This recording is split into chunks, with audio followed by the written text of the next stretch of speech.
Welcome to Tamara Lynette Tells. I'm Tamara, and I spill the tea on your favorite reality stars. Married at First Sight, Season 15, Episode 9. So I've been trying to put my finger on what is different about this season than other ones, because there's definitely a different feel to this season than most. And I think maybe because at least one person in each couple has had therapy, so their arguments are a little different. Like, I don't think we're going to see like any tables flying or drinks thrown in anybody's face or anyone getting locked out of their apartment in the middle of the night, you know? Anyway, let's dive in.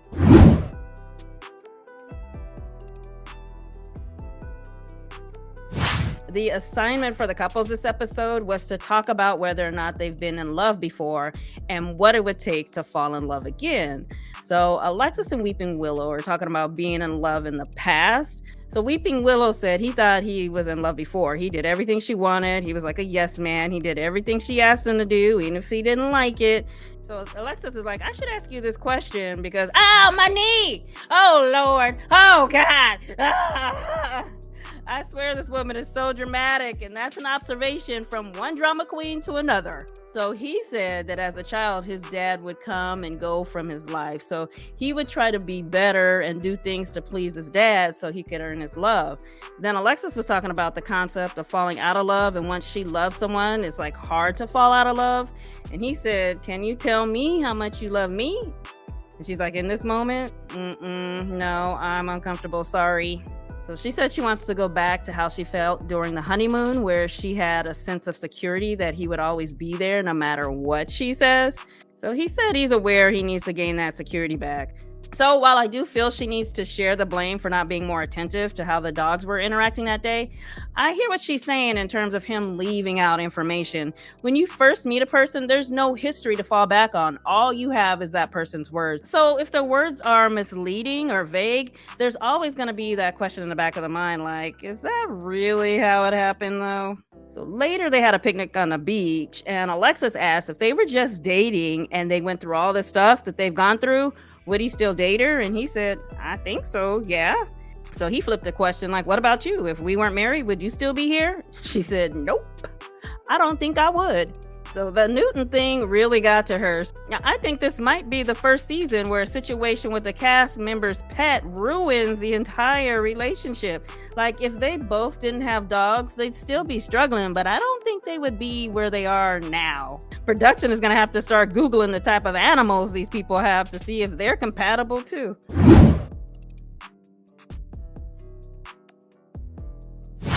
Okay, so after this episode, I'm calling Mitch son of a Mitch. Use your imagination as to why. So this son of a Mitch is wearing a shirt that he probably also uses as a seat cushion because it looked like he had balled it up and sat on it for 3 hours before he put it on.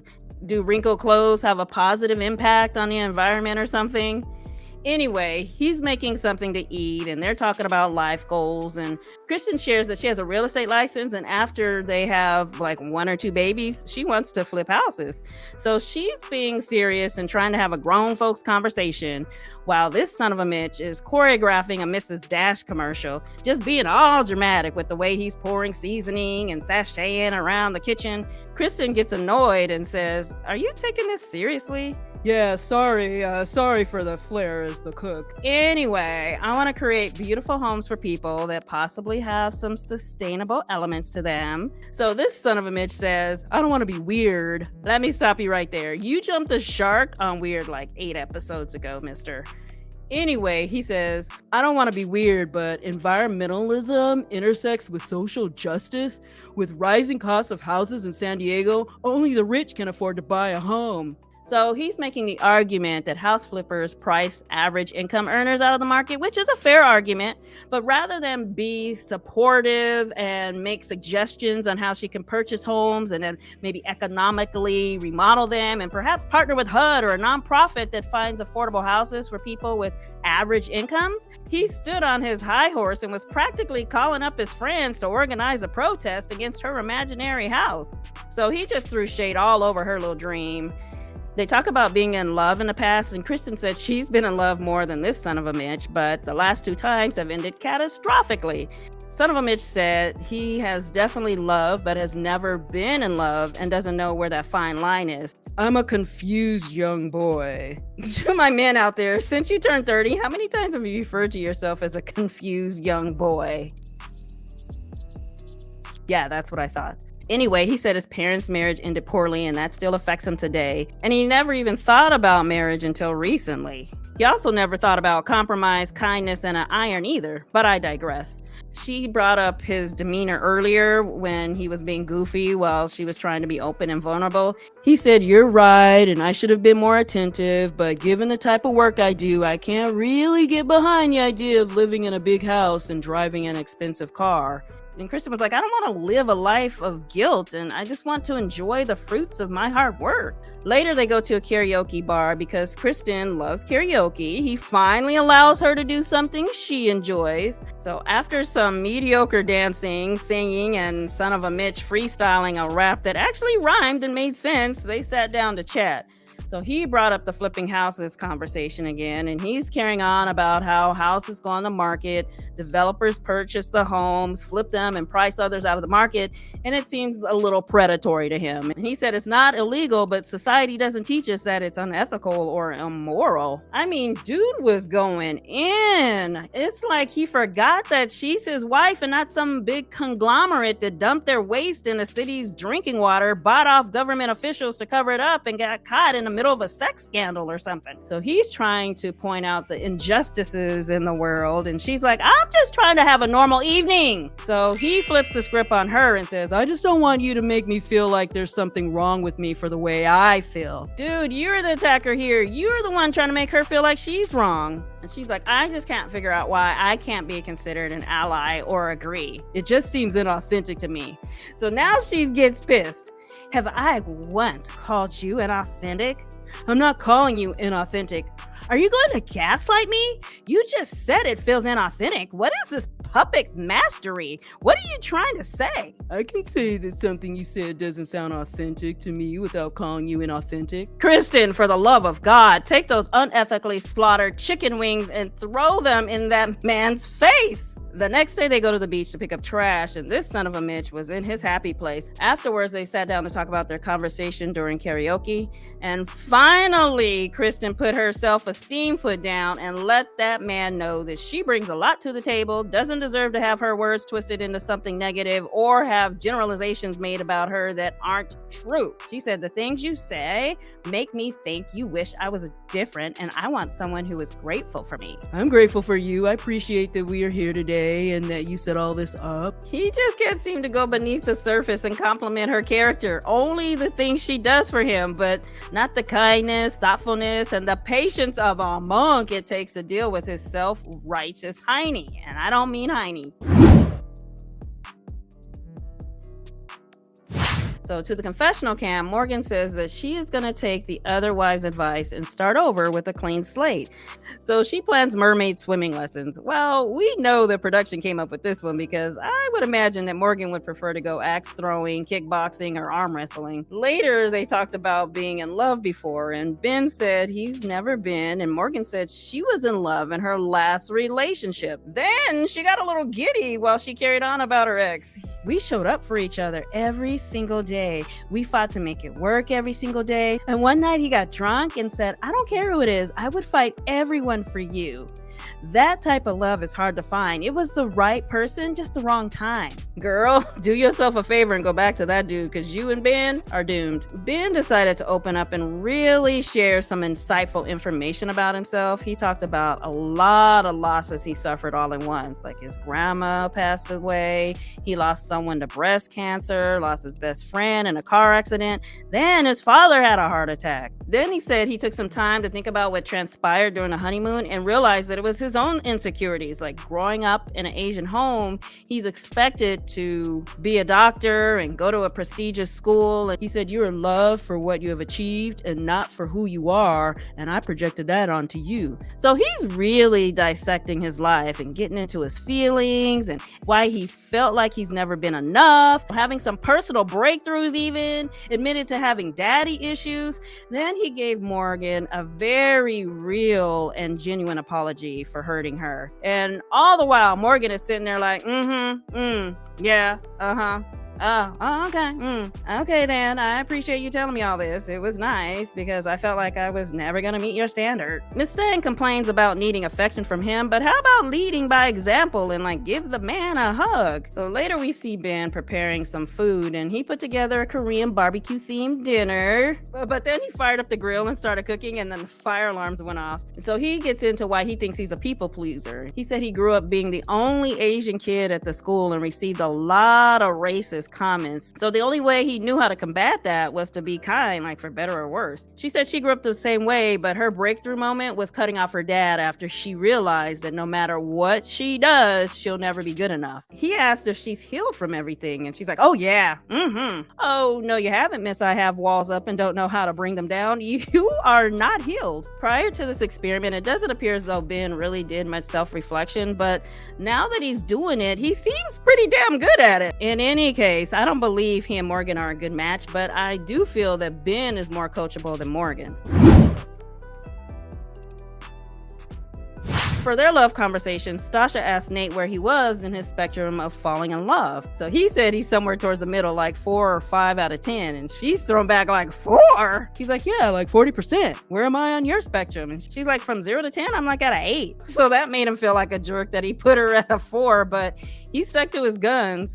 But Stacia was not happy with her little 4 and dug in. She started asking questions. When was the last time you were in love? Do you know what love feels like for you? You were in 2-year relationships but never fell in love with those women? What would keep you from falling in love with me? And he says, I want my wife to be my best friend and for you to know everything about me. And I haven't taken you on many dates yet. We haven't gotten drunk together yet. You need to know what my favorite candy bar is. Okay, Nate, I see you. You sound like me when I was a kid.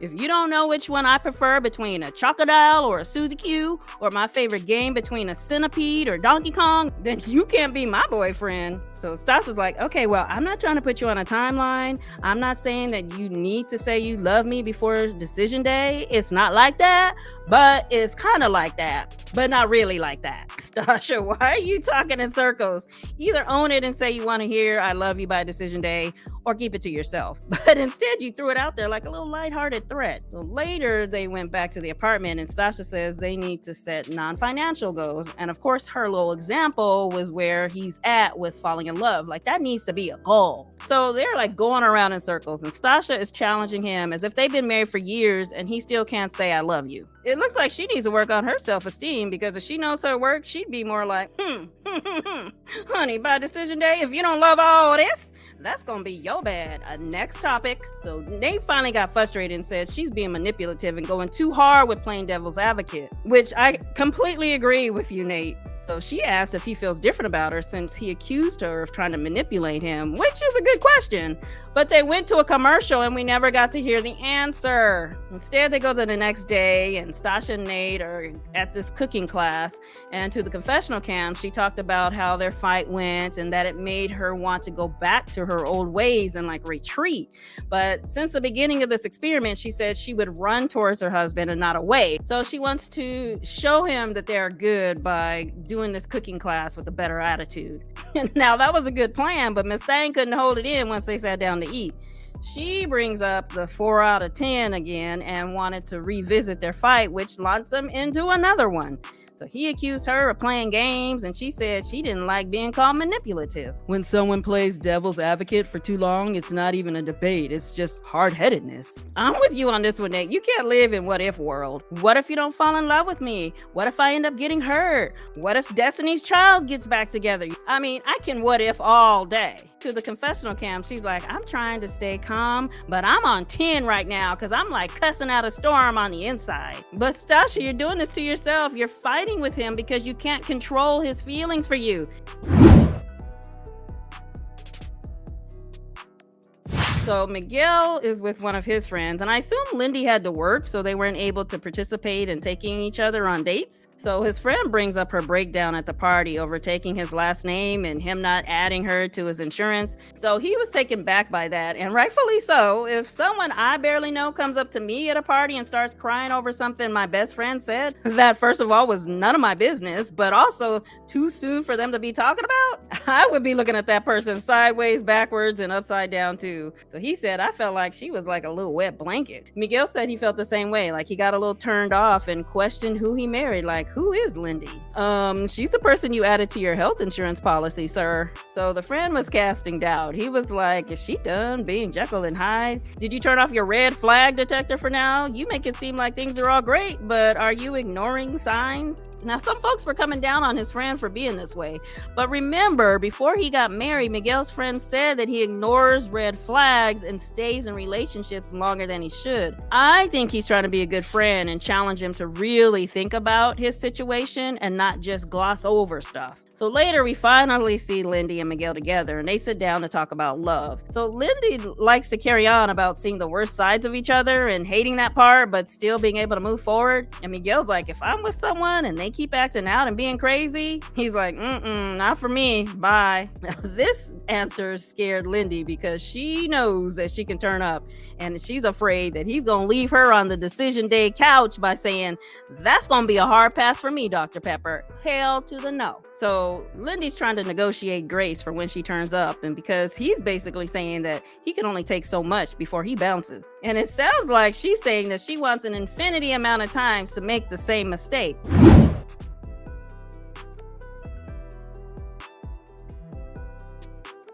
So they show the wives gifting their husbands a shirt, and turns out they purposely bought them all the same shirt. All of the husbands were grateful for their shirts, except for that son of a Mitch. Mr. Let's Not Be Wasteful said he's not going to wear it because it's not something he would wear. Krysten said, for this one time, please trust me and wear it. Sorry, babe, I don't want to wear it. So she pulls him in the bathroom and lets him in on the joke. So he starts yelling, there's no chance in hell I would ever wear that shirt. Those little buttons. I'm not gonna wear that shirt. Okay, Project Runway, calm down. So the next scene, we see all the couples enter with the men wearing the same shirts, including son of a Mitch. And he walked in pouting like a kid whose mom wouldn't let him wear his Iron Man costume to church. So to the confessional cam, Krysten said she finally got this son of a Mitch to wear the shirt, but he would only wear it for a little bit, then he will take it off. Meantime, the rest of the guys took it like the lighthearted joke that it was. Son of a Mitch immediately comes back out with a different shirt. He said, when you buy someone a physical thing, you are putting that on them, and it's a responsibility that you have to take on. And I don't like to buy people things that they don't want or didn't ask for. To me, it's kind of materialistic. And Krysten said, if I may respond, I think it's weird to not wear a shirt your wife gets you, and in order to get you to wear it, I had to reveal the surprise. So it was insane. So to the confessional cam, this son of a Mitch had the nerve to say, it wasn't that big of a deal. I just didn't like to be forced to do things. That's just always rubbed me the wrong way. It's more triggering than either of us thought it would be. Listen, son of a Mitch, you signed up for a show where other people dictate when, where, and who you marry, where you live, where you go on your honeymoon, the number of hours a week you have to be on camera, and in many cases, when and where you're gonna eat. But you're mad about a shirt. Oh my God, I can't with this man. So as a group, they met with Dr. Pia, a psychologist who specializes in sex therapy, and she gave them an emotion wheel to use as a tool to discuss their feelings. So Weepin' Willow started it off by answering the question, how it feels when someone hurts him. He carried on about his almost bulletproof exterior that he's created to protect himself from hurt. Like, Weeping Willow, who are you talking to when half the water in the fountain in the lobby is your tears? Alexis says, this feels like one of those situations you talked about when you said that when you get emotional, you tend to say things that don't make sense. And so he gets defensive. I feel like I'm misunderstood. And when we have misunderstandings, that's why I shut down, because after explaining to you like 3 times, I'm like, forget it. It makes sense in my head. So she says, when you give up on me, you are not helping me help you help us. And the crowd's like, ooh, that's deep. Well said, but I wonder how much she means it because I think she's done with that man. So then she turns to Krysten and asked about her emotions. So she said she's surprised and astonished by Shirtgate 2022. I don't want anybody buying me stuff, and that's the baggage I'm bringing in, and I'm fully self-aware about it. So, well, he just made the holidays easy for you, Krysten. So Dr. Pia asks, where's the compromise because you're in a union, like a marriage? If you compromise too much, then you're being a pushover, and that's not me. Trust me, you son of a Mitch, you are nowhere near compromising too much. Dr. Pia moved on to Morgan and Ben, and she said she needs more acknowledgments throughout the day that he's thinking about her and compliments because he's not big on them. And he said, hey, I said you look drippy today and icy too.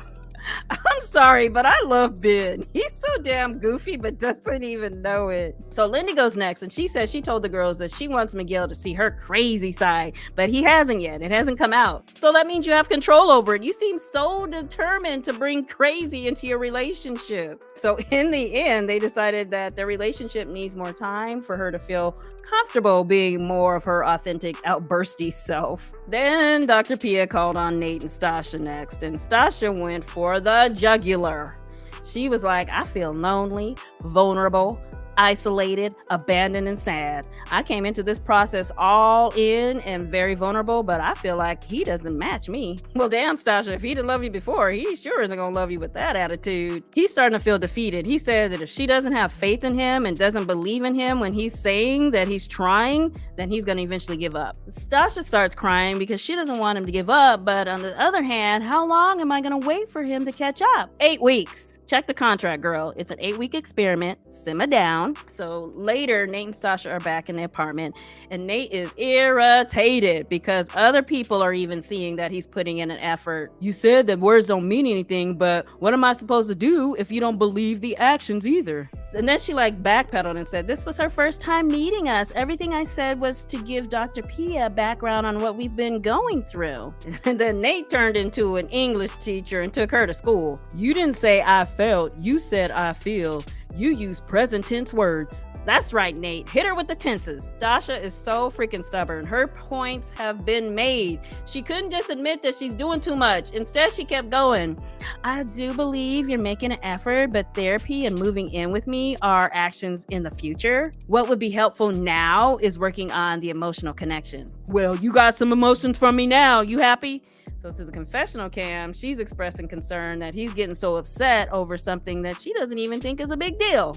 Girl, you repeatedly brought this topic up at least 3 times. Told the therapist that you felt sad and abandoned. He said, I don't think this problem is me anymore. I think this is a you thing. And then he dropped the microphone and walked out. If Stacia can get out of her own way, I actually believe this couple has potential to say yes on decision day because overall they talk about being happy with one another. Then we see the spy cam in Ben and Morgan's apartment, and Ben is asking her about what she wants to do on Thursday, and she said we'll figure it out, but Alexis told me everything, by the way, and then walked out of the apartment. That was so dramatic. If you're gonna bring it up and talk about it. Don't just walk out the door. So to the confessional cam, she said that Alexis told her that Ben has been going behind her back and telling lies about her. Now, I can't wait to see what this is all about. Plus, she talks about him with the other wife, so there's a double standard there when it comes to not discussing their marriage with others. Okay, talk to you later. Bye.